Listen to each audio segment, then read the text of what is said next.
Hi, இன்றைக்கி நம்ம வீடியோவில் என்ன பார்க்க போகிறோம்னா, எங்கள் வீட்டு பரோட்டா திருவிழா. என்னடா எங்கள் வீட்டு பரோட்டா திருவிழா அப்படின்னு சொல்லிட்டு பரோட்டாவை விற்கிறேன்னு பார்க்குறீங்களா? பரோட்டா எப்படி முதல்ல பூவாக இருக்குன்னு பாருங்கள்.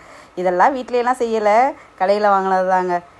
வருஷத்தில் ஒரு தடவை நம்ம ஊருக்கு போகையில் 10-15 வருஷமாகவே இதை ஃபாலோ பண்ணிக்கிட்டு வரோம். எங்கள் ஐயா அம்மாச்சி இருக்கையிலேருந்தே அப்படியே நம்ம வீட்டு அழுகா, சித்தி, சித்தப்பா, மாமா, பிள்ளைங்க, ஹஸ்பண்டு, புதுசாக பிறந்த நண்டு, சிண்டு எல்லாம் அப்படி எல்லோரும் ஜாயின் பண்ணிக்கிறது.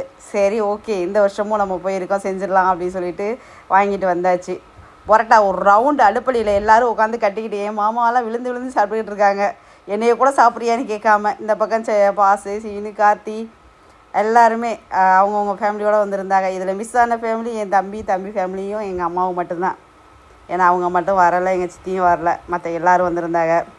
பரோட்டா அப்படியே 150-200 பரோட்டா திணற ஒரு நாளைக்கு சாப்பிட்றது. அடுத்த ஒரு மாதத்துக்கு யாருக்கும் பரோட்டா சாப்பிடணுங்கிற நினைப்பே வரக்கூடாதுங்கிற அளவுக்கு ஜாலியாக நல்லா சாப்பிட்டுச்சுங்க வயிறார.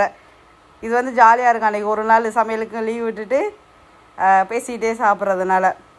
பிடிச்சா லைக் பண்ணுங்கள், ஷேர் பண்ணுங்கள், மறக்காமல் நம்ம சேனலை சப்ஸ்கிரைப் பண்ணுங்கள். இந்த தடவை தான் புது குட்டீஸு, புது மருமக்கள் எல்லோரும் சேர்ந்து வந்திருக்காங்க. இவரெல்லாம் இந்த தடவை பரோட்டா திருவிழாவுக்கு புதுசு ஆள். முளமோட்டு மைனர், செல்ல மைனர்.